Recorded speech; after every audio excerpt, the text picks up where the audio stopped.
Congress supported the launch of the DFC to support high-quality economic growth in low and middle-income countries. FY25 request is nearly $1.01 billion.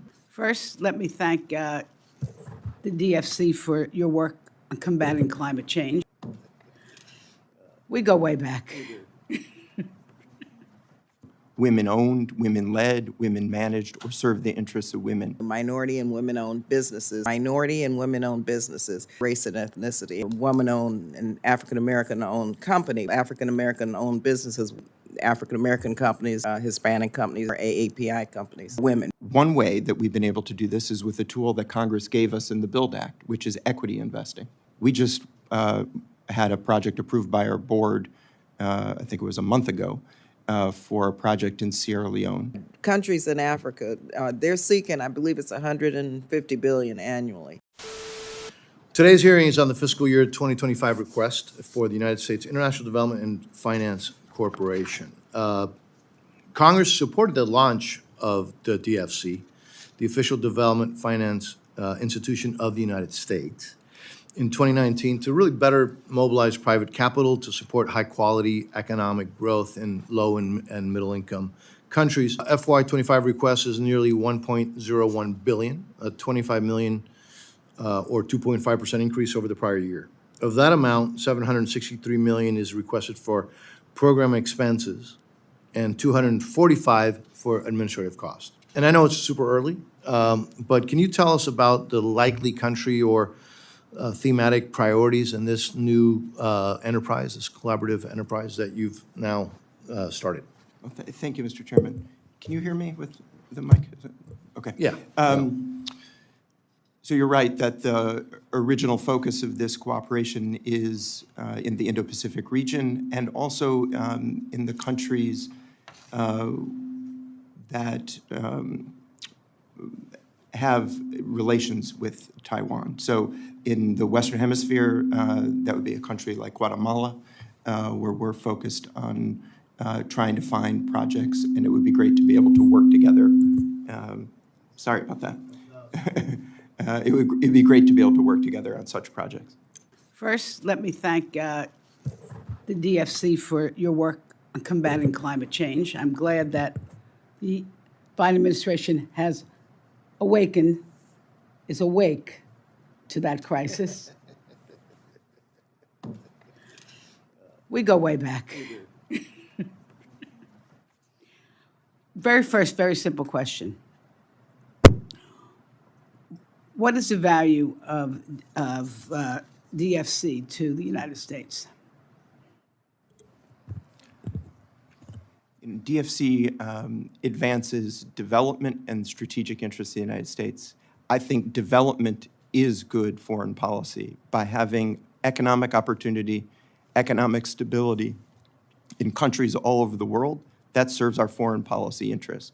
Furthermore, by focusing on high-quality infrastructure, access to energy, promoting healthcare systems, we're also building the capacity in our partners and allies around the world. That's good for the U.S. taxpayer. That's good for global stability and our strategic interests. And finally, I think what we do reflects our values as a country. Doing the right thing is an important element. Thank you. What kind of activities are DFC's involved in to promote women's financial security for their families? So DFC has continued an initiative started under the previous administration called 2X. 2X is a way to find businesses that are women-owned, women-led, women-managed, or serve the interests of women. Economic empowerment of women around the world is good development policy. For our lending activity, there's smart credit risk. Women pay back more frequently and at better rates than men do. And the benefits from our activities, whether it's providing resilient healthcare systems, opportunities for local farmers, by focusing on getting businesses that help women, the multiplicative effect is really evident. My question is twofold. What actions has DFC taken to implement the IG's recommendations on preventing waste, fraud, and abuse in Ukraine? And then secondly, can you tell us what measurable results this committee might expect to hear of during future updates? Well, thank you very much for the question. First, I'd say we work very closely with the Office of the Inspector General, so we were glad to get their report. And in many of the principles enshrined in that report are ones that are applicable everywhere where we work, whether it's Latin America, Africa, or the Indo-Pacific. Obviously, as you point out, in Ukraine, there's heightened sensitivity because of the current situation of Russia's outrageous aggression against Ukraine, but also the operating context in Ukraine. We work very closely with our embassy colleagues who do the primary vetting of our counterparts, and we work with colleagues all across the interagency of the U.S. government to make sure that we've done know your customer, anti-money laundering, personal vetting of all of our counterparties. This is true in all contexts, but it has obviously, as you mentioned, a heightened sensitivity in Ukraine.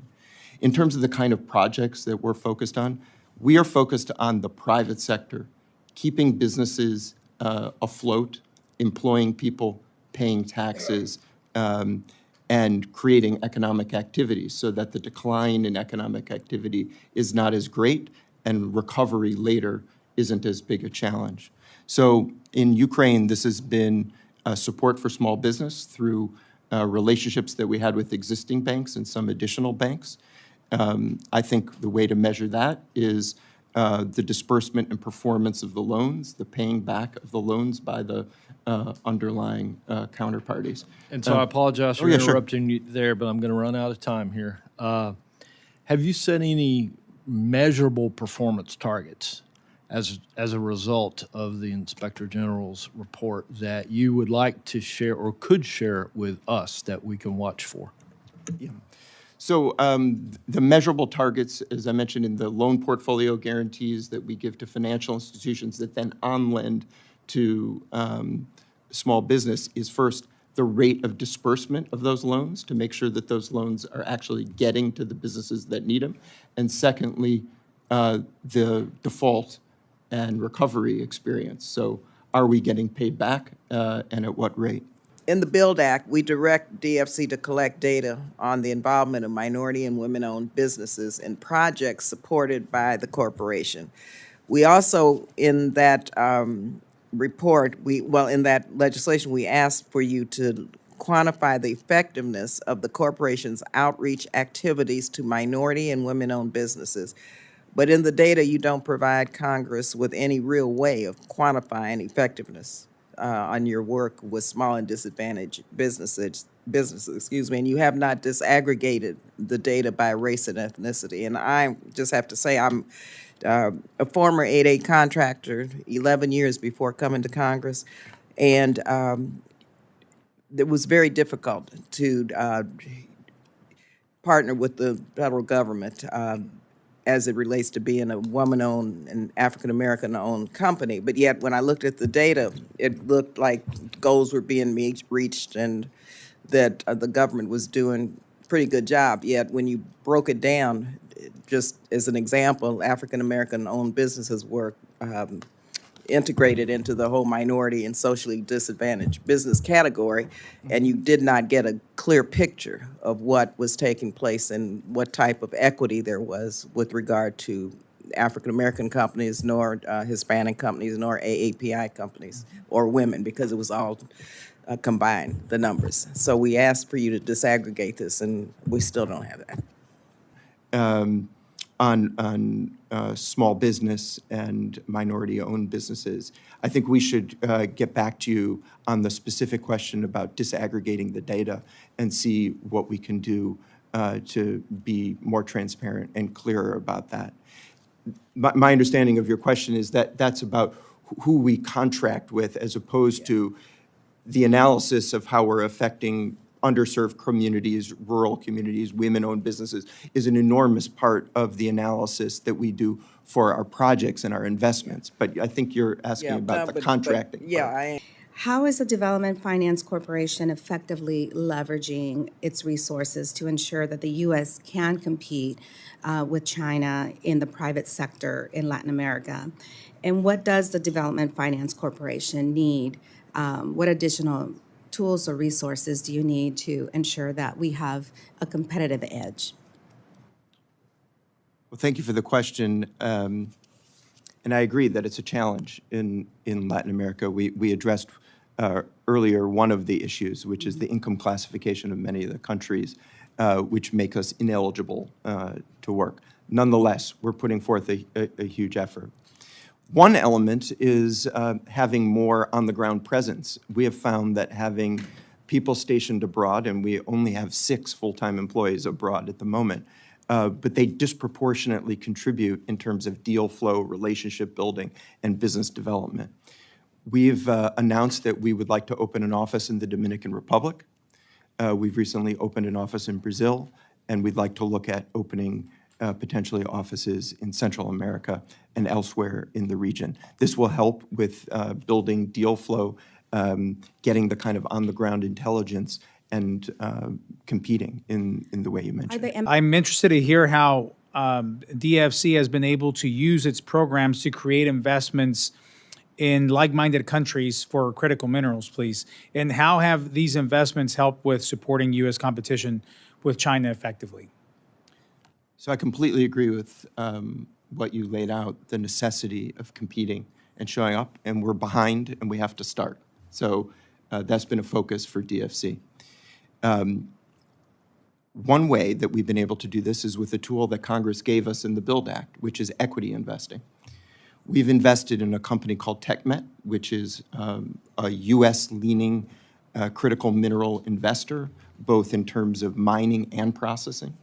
We've done several rounds of equity investing into this company that's promoted their development of something called Brazilian nickel, which is cobalt and nickel, and also an investment for rare earth oxides in Southern Africa. And they have a whole bunch of other projects in the works that we're highly supportive of. Last year, we also invested in Mozambique in a graphite mine to begin mining graphite. There is a processing component to that the Department of Energy is supporting here in the United States, that when that's developed, ultimately we hope that it's a Louisiana-based company, will be an off-taker from that mine in Mozambique. But this is just the beginning. As you mentioned, we're far behind, and we have to keep pressing on this Well, subject. thank you for that. I do hope to stay updated on more efforts on this. This administration seems to have really kind of just cut off the legs from Africa regarding their energy requirements. So in his critique, by the way, well, I already mentioned what he's taught. Is he accurate that under your watch that is going on, or are you providing meaningful new financing that includes natural gas for low-income countries such as those in Africa? Isn't there a strong development impact by working and with natural gas in Africa? Isn't that like a common sense no-brainer? But again, what we're seeing and what we're hearing from the individual I just mentioned, there seems to be an obstacle in your ability to do what is a no-brainer. So first, And natural gas specifically is what Yeah, we're yeah. dealing with. So you mentioned Andy Herskowitz, good friend of mine. We actually were texting this morning. And I agree with the second part of what he said, which is it is hard to find bankable projects in gas in Africa at the moment. However, we just had a project approved by our board, I think it was a month ago, for a project in Sierra Leone, which had been originated a number of years ago, but hadn't been able to close. And we continued to work at it to try to get that project into a place where it could close. It increased in capacity. It increased in size, so the total amount of financing is now $412 million. And I completely agree with what you were saying about the importance of providing access to energy to people in low-income countries. Sierra Leone is a country that has very low electricity penetration. This gas-fired turbine plant will provide over 100 megawatts of electricity to a country that currently is completely dependent on a barge that has 4 diesel gensets and creates extremely unreliable power for the country. The development impact there is off the charts. Countries in Africa, they're seeking, I believe it's 150 billion annually to meet its infrastructure needs. Again, 200 billion in energy investment and more than 20 billion for healthcare needs. And so the opportunities for investment, how do you seek out these opportunities? One, also there are regional efforts taking place, Prosper Africa and Power Africa, which have similar goals. So do you partner with them, coordinate with them? And then finally, what constraints, though, do you hear from your staff about scaling up further in Africa? Because every time I'm there, they're talking about the importance of DFC, but yet they can't seem to get a handle on how to interact with us. And then the other part about that, do you have a list of companies that are doing business with you in Africa and in the Caribbean? So I completely agree with what you said about the demand signal that exists in Africa. Whenever I meet with leaders of African countries, they're looking for us to show up and offer an alternative. There's a high demand for American companies. There's a high demand for what DFC provides, which is to fill the finance gap for high-quality projects that they may have in their countries. In terms of American companies active in Africa, we would love to support them. The truth is there is not as many as there are from China or from Europe. We're happy to work with companies that are, we prefer to work with U.S. companies, but many of our projects in Africa are with countries from allies and with companies from allies and partners who have great projects to provide healthcare, food security, support for small business, or infrastructure. For the fiscal year 2025 budget, the Biden administration is requesting nearly $1 billion for DFC's administrative and program expenses. That's about 2.6% more than the 2024 enacted amounts, primarily to support a hiring surge from more than 500 to approximately 700 staff, which includes for new overseas offices. Under fiscal year 2025's discretionary budget constraints, how does the DFC justify such a substantial expansion?